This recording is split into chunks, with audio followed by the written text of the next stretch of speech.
बच्चों आज जो हम चैप्टर शुरू करने वाले हैं वो है आपकी मोमेंट्स बुक का पहला चैप्टर, जिसका नाम क्या है? The lost child. अब नाम से ही पता चल रहा है कि उस बच्चे की कहानी है जो कि खो गया था। अब वो खोया कैसे और क्या वो अपने पेरेंट्स के पास वापस जा पाया, यही तो सारी कहानी है। चलो करते हैं शुरुआत। It was the festival of spring. ये एक त्योहार था। फेस्टिवल क्या होता है? त्योहार। किसका त्योहार था बच्चों? स्प्रिंग का, वसंत का त्योहार था। From the wintry shades of narrow lanes and alleys emerged a gaily-clad humanity। तो क्या बोल रहा है लेखक? लेखक ये बोल रहा है कि From the wintry shades of narrow lanes, narrow क्या होती है? संकीर्ण। lanes, lanes यानी कि गलियां। और alleys, alleys क्या होती है? पगडंडियां। वहाँ से उभर कर आई एक गेली, मतलब बहुत ज़्यादा उत्साह वाली, खुश ऐसी, क्लैड, क्लैड का मतलब होता है पहना हुआ, और ह्यूमैनिटी मतलब मानव जाति। तो ये जो स्टेटमेंट है, ये जो वाक्य है, इसका मतलब क्या होता है कि भाई जो संकीर्ण सी गलियाँ थी, पतली पतली गलियाँ थी, और जो पतली पतली पगडंडियाँ थी, वहाँ पर अचानक से उभर कर आ रही थी कौन? बहुत सारे लोग जो कि कैसे थे? बहुत ज़्यादा उत्साह में थे, बहुत ज़्यादा खुश थे। Some walked, some rode on horses। कुछ चल रहे थे, कुछ घोड़ों के ऊपर सवारी कर रहे थे। Others sat, बाकी सब बैठे हुए थे। और कहाँ बैठे हुए थे? Being carried in bamboo and bullock carts। वो बैठे हुए थे कहाँ पर? वो बैठे हुए थे बैलगाड़ी में, बैम्बू की गाड़ी में, या फिर बैलगाड़ी में बैठे हुए थे। Being carried, carried का मतलब क्या होता है बच्चों? ले जाया जाना। मतलब ये सभी लोग कुछ चल के जा रहे थे, कुछ घोड़े के ऊपर जा रहे थे, और कुछ बैलगाड़ी में बैठ के कहीं जा रहे थे। पर कहाँ जा रहे थे देखेंगे अभी हम। One little boy ran between his father's legs, brimming over with life and laughter।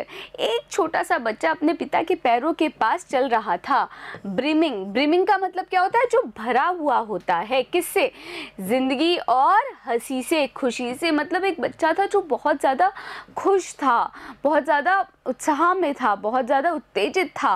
पर क्यों था? वो कहाँ जा रहे थे सबके सब लोग, और ये एक छोटा सा बच्चा। देखें, चलो, कम चाइल्ड कम, कॉल हिज पेरेंट्स। तो जो उस बच्चे के माता पिता थे उन्होंने आवाज़ लगाई, आओ बेटा आओ। As he lag behind. और आवाज़ क्यों लगाई? क्योंकि वो पीछे छूट गया था। लैग करना मतलब पीछे छूटना। Fascinated by the toys in the shops that line the way. और वो बच्चा इसलिए पीछे छूट गया था क्योंकि वो मोहित हो गया था। फैसिनेट होना मतलब मोहित हो गया था उन दुकानों पर लगी हुई खिलौनों से वो मोहित हो गया था। दैट लाइन द वे, जो कि रास्ते में आ रही थी। मतलब एक रास्ता चल रहा था, वहाँ पे पास में काफ़ी दुकानें चल रही थी। उन दुकानों में बहुत सारे खिलौने लगे हुए थे, और ये बच्चा क्या कर रहा था? इन खिलौनों को देख के इतना मोहित हो गया था कि वो पीछे छूट गया था, और इसी कारण से उसके माता पिता ने उसको आवाज़ दे के अपने पास बुलाया। He hurried towards his parents। वो जल्दी से अपने माता पिता के पास गया। हरी करना मतलब तेजी से चलना या फिर जल्दी करना। He felt his feet obedient to their call। और उस बच्चे के जो पैर थे वो आज्ञाकारी हो गए थे अपने माता पिता की उस आवाज़ के और उस बुलावे के। His eyes still lingering on the receding toys। पर उस बच्चे की जो आंखें थी वो अभी भी ठहरी हुई थी। लिंगरिंग मतलब वो अभी भी ठहरी हुई थी। किस पे? वो पीछे जाती हुई। रिसीडिंग मतलब जो पीछे जा रहे थे खिलौने, उनके ऊपर उस बच्चे की निगाहें अभी भी टिकी हुई थी। As he came to where they had stopped to wait for him। तो जब वो बच्चा उस जगह पे पहुंचा जहाँ पर उसके माता पिता उसका इंतज़ार कर रहे थे, He could not suppress the desire of his heart। वो दबा नहीं पाया, सप्रेस नहीं कर पाया, मतलब वो दबा नहीं पाया अपने दिल की डिज़ायर को, यानी कि अपने दिल की इच्छा को। डिज़ायर का मतलब क्या होता है? इच्छा। Even though he well knew the old cold stare of refusal in their eyes। और तब भी वो नहीं छुपा पाया जब वो जानता था उस पुरानी ठंडी निगाह के बारे में, नज़र के बारे में। और वो नज़र कैसी थी? इनकार वाली, रिफ्यूज़ल मतलब इनकार। तो वो जो माता पिता उसको नज़र देते थे ना अपनी आँखों से, वो कैसा था? वो इनकार वाली नज़र थी। I want that toy, he pleaded. तो उसने विनती की, निवेदन किया, क्या? मुझे वो खिलौना चाहिए। His father looked at him red-eyed in his familiar tyrant way. तो जो उस बच्चे के पिता थे उन्होंने उसको एकदम लाल आंखों से मतलब थोड़ी सी गुस्से वाली आंखों से। यहाँ पे रेड आइड है, इसका मतलब ये नहीं है कि सच में आंखों का रंग लाल हो गया, नहीं नहीं, इसका मतलब है कि भाई गुस्से वाली आंखों से उस बच्चे को देखा और वो बिल्कुल पहले की तरह, मतलब फैमिलियर टैरेंट वे, मतलब जाना पहचाना तानाशाही वाले तरीके से ही उन्होंने उस बच्चे को देखा था। His mother, melted by the free spirit of the day, was tender and giving him her finger to hold, said, "Look, child, what is before you?" तो उस बच्चे की जो माता थी वो कैसी थी?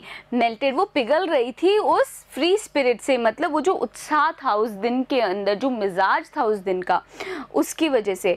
और वो कैसी थी? काफ़ी ज़्यादा टेंडर थी, वो उनको अपने बच्चे पे बहुत ज़्यादा प्यार आ रहा था और इसी कारण से उस प्यार से उन्होंने क्या बोला? अपनी उंगली पकड़ाते हुए ये कहा कि देखो बेटा, तुम्हारे सामने क्या है? It was a flowering mustard field. और क्या दिखा सामने?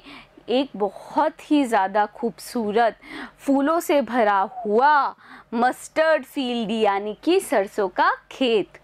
पेल लाइक मेल्टिंग गोल्ड। और वो कैसा था बच्चों? एकदम पीला था जैसे कि पिघलता हुआ सोना। मेल्टिंग मतलब पिघलना, और गोल्ड क्या होता है? सोना। तो वो जो खेत था वो बिल्कुल ऐसा पीला लग रहा था जैसे पिघलता हुआ सोना हो। As it swept across miles and miles of even land. कैसा लग रहा था वो जो पिघलता हुआ सोना, की जैसे कि वो फैला हुआ हो, स्वेप्ट हुआ हो, मतलब वो फैला हुआ हो कई मीलों तक। A group of dragonflies were bustling about on their gaudy purple wings. तो ग्रुप था ड्रैगनफ्लाइज का। एक तरह के क्या होते हैं बच्चों? पतंगा होता है। क्या होता है? व्याध पतंगा जिसको बोलते हैं, है ना। तो क्या था कि एक तरह की जो ड्रैगन फ्लाई थी वो क्या कर रही थी? बसलिंग कर रही थी, मतलब हलचल कर रही थी। किस पर? अपने गॉडी मतलब भड़कीले से पर्पल कलर के विंग्स के साथ। विंग्स यानी कि पंख।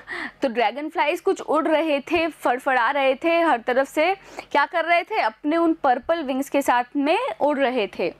Intercepting the flight of the lone black bee. और वो क्या कर रहे थे?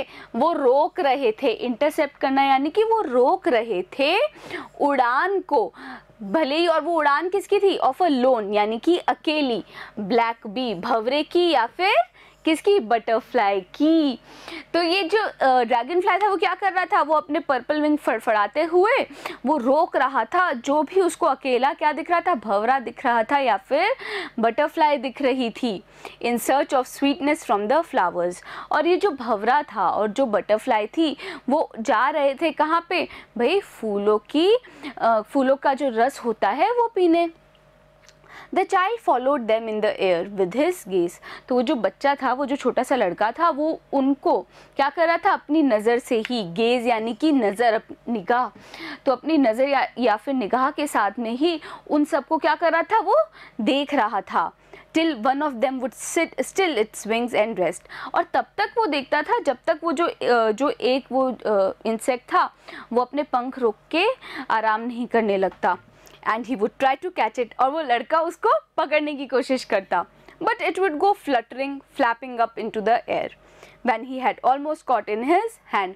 और जैसे ही वो छोटा सा बच्चा उसको पकड़ने की कोशिश करता था तो वो क्या करते थे? वो फ्लटर करते हुए, फड़फड़ाते हुए अपने पंखों को उड़ जाते थे। Then his mother gave a cautionary call. और फिर उसकी जो माता थी उन्होंने एक क्या किया?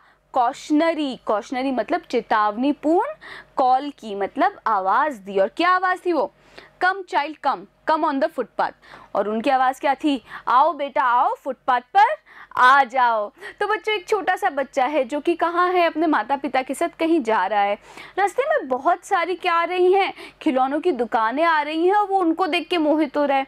फिर उसने देखा कि सामने क्या है, सरसों का खेत है जिसमें बहुत सारे फूल लगे हुए हैं बिल्कुल पिघलते हुए सोने की तरह, और बहुत सारी ड्रैगन फ्लाइज उड़ रही हैं अपने पर्पल कलर के पंखों के साथ में, और वो सबको पकड़ने की कोशिश करता है पर हर बार ये सब भाग जाते हैं। और तभी उसकी माँ उसको क्या करती हैं, बुलाती हैं अपने पास कि भाई आ जाओ फुटपाथ पर।